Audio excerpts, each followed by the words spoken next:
Corporación Inmanente. Presencia internacional en medios.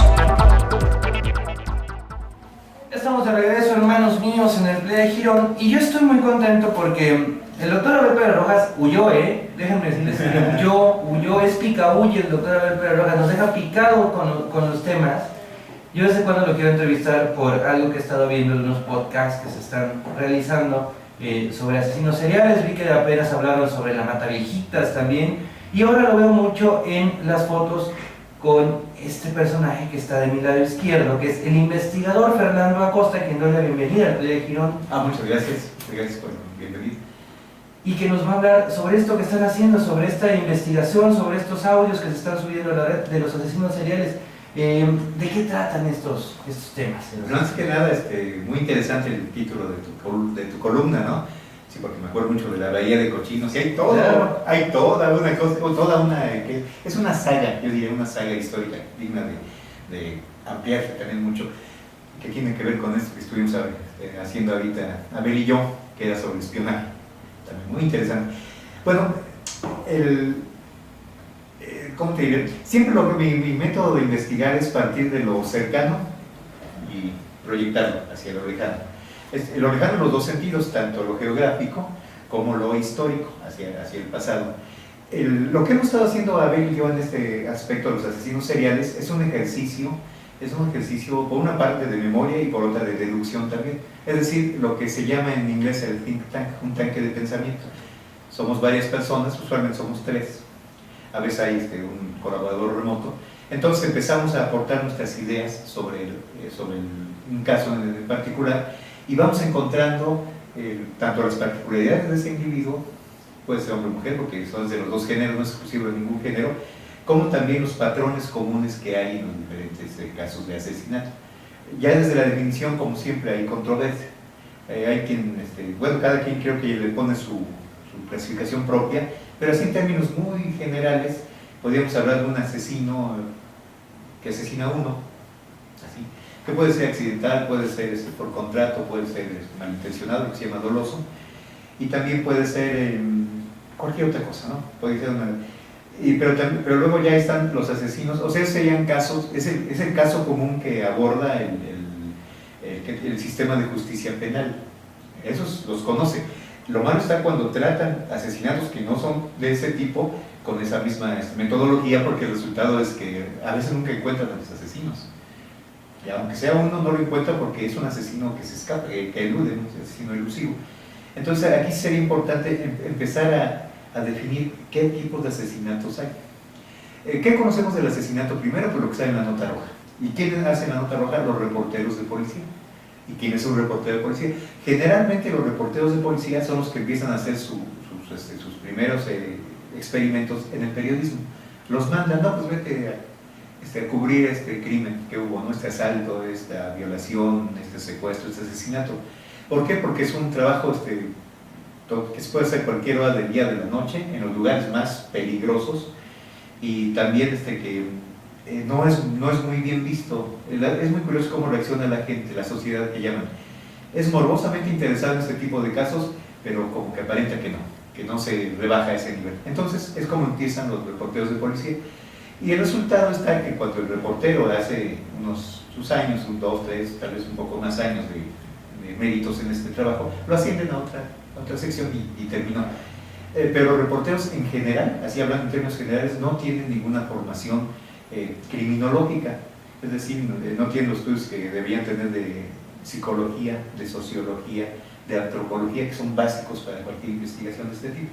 Entonces lo que tenemos es que se forman leyendas alrededor de los asesinatos. Ya no son objetivos, se están creando leyendas, y las leyendas venden. Finalmente cualquier noticiario, ya sea impreso, por internet, hablado, debe tener su nota roja, si no es posible que no sobreviva. Eso es lo que llama mucho la atención, incluso más que los deportes. ¿Y qué es un asesino serial? Es alguien que asesina una, y luego otra, y luego otra vez. Es decir, asesina, tal vez el primer asesinato sea por alguna cuestión azarosa, ¿no? Por alguna circunstancia muy particular para el asesinato. Puede ser el resultado de la ira, de la frustración, del resentimiento. pero después como que le encuentra el gusto.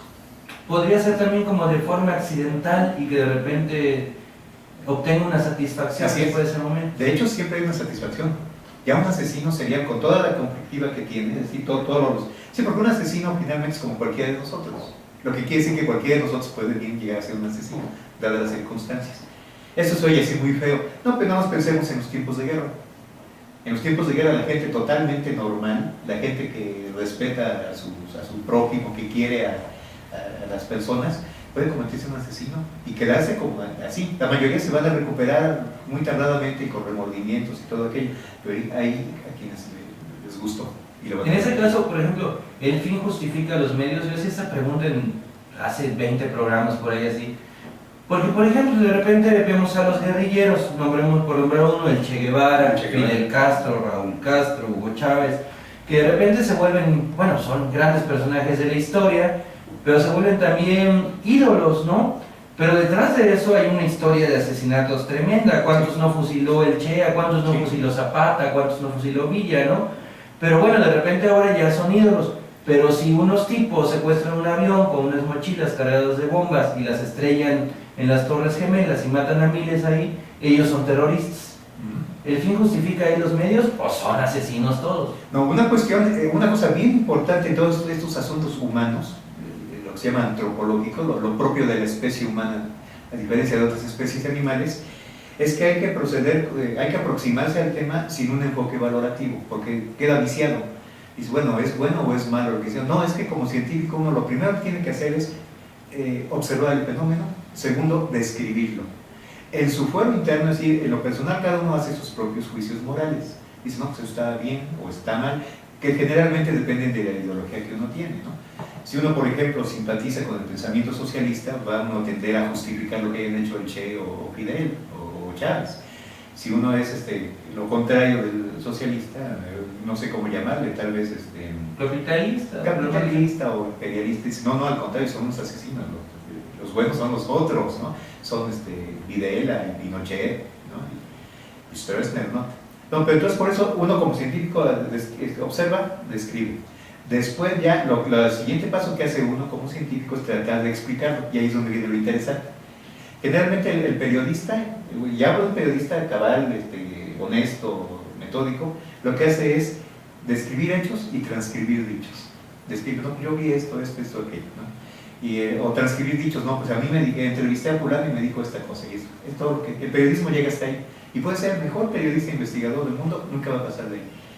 Cuando entra ya la ciencia social, en este caso, entonces ya elabora una teoría en base a otras teorías, o sea, ya hay una fundamentación muy sólida, no solo para explicar esos casos, sino para hallar ciertas respuestas, no todas las respuestas, no lo sabemos todo, ni lo vamos a saber nunca, pero sí ya puede dar ciertas respuestas, puede hacer ciertas predicciones científicas y basarlos en los hechos, y lo que se sabe de los hechos, va a pasar esto. Y es al nivel al que no hemos llegado aquí en estos medios, inclusive ni en el medio universitario, ya no digamos en el medio de todos los días, ¿no? Comercial o independiente. Entonces, lo interesante de este caso de los asesinatos es ver qué tienen en común y por qué lo hacen. Hay una cosa bien importante que es básica en las ciencias sociales modernas. No solamente es el objeto de estudio, en este caso el asesino y sus víctimas y el medio de eso, sino también la actitud que tiene uno como reportero. A mí me divierte mucho leer los reportajes policíacos, no por los hechos, que son bastante lamentables y desagradables, sino por las actitudes estereotipadas que toman los reporteros. Siempre juzgan, siempre son ellos los buenos y todo, no le hagan. Y esos son los que tienen más éxito. Veamos a cualquier locutor de la televisión, no que quieras, a Joaquín López Dóriga, o José Cárdenas, o escucha aquí, pues no sé, a Javier López Díaz, ¿no? En eso, bueno, y yo lo digo así de una manera muy, muy decente, y a mí que no importa lo que tú pienses de eso, yo quiero que me describas qué pasó y eso. Ya no te pregunto que me digas por qué, porque si yo no lo sé, tú tampoco, ¿no? Pero te digo, entonces la cuestión es esa.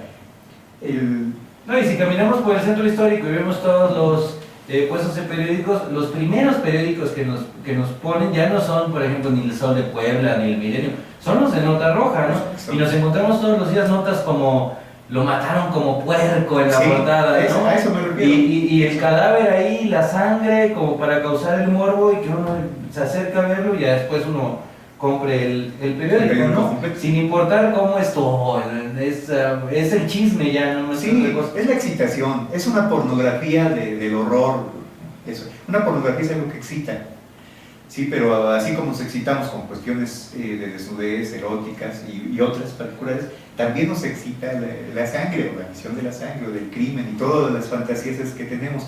Y son fantasías, no las expresamos, a menos que seamos escritores o cineastas, entonces las podemos poner por escrito o en película. Pero sí, es el gran atractivo del periodismo, digamos. Pero es el gancho y está bien, pero hay que ir más allá, es toda la cuestión. ¿De qué sucede? Sucede. Desgraciadamente así es, así somos, ¿no? Así es la historia, así es la naturaleza. Pero hay que ir más allá, hay que entender ciertas cosas, porque mientras son hechos aislados, no pasa a mayores. Es una tragedia para quienes lo viven, pero no nos afecta a la sociedad. Cuando ya no son hechos aislados, sino que se vuelven repetitivos, y a eso se refiere el asesino en serie, cuidadito. Es la situación que estamos viviendo ahora, que ahora los asesinatos ya son en serie, y quienes los cometen son asesinos en serie. Una banda que asesina regularmente, o sea, a veces, varias veces al día, personas, pues es una banda de asesinos en serie, no son asesinos simples, que mataron a uno y ya, no, sino que ya, porque ahí ya entran todos esos factores que son el gusto, la organización, la sistematización, cómo le hacen, porque es desde cómo ubican a sus víctimas, cómo los asesinan, si los torturan o no los torturan, luego cómo los desaparecen, cómo eluden la acción policíaca, si es que algún policía se interesó en investigarlos, etc. Todo eso viene de ahí. O sea, tiene una utilidad finalmente hacer estas disquisiciones, estas discusiones aparentemente muy teóricas, pero es importante para entender cosas como lo que nos está pasando ahora, que por cierto, no es la primera vez en la historia que ha pasado, ¿no? Fernando Costa, pues un placer esta plática. Espero que no sea la última vez. A ver No, si cuando me invites. mañana seguimos con el tema. Mañana no tenemos invitado, ¿verdad, mi David? Mañana podemos estar por acá a las 9 de la mañana o. No, mañana tengo un compromiso. Ahorita, después de Sí, fuera, sí, lo checamos. Porque el güey de él ya nos está haciendo señas, que nos tenemos que ir, que tiene que ir por las tortillas para el rato, que no sé qué. Pues bueno, un placer, Fernando. Muchísimas gracias. Y ya no hablamos del tango, mañana hablamos del tango, pero nos vamos a despedir con Englishman in New York, esta canción de Sting, en esta versión de Tangueto. Y nos vamos. Adiós. Es el track 6. Corporación Inmanente. Presencia internacional en medios.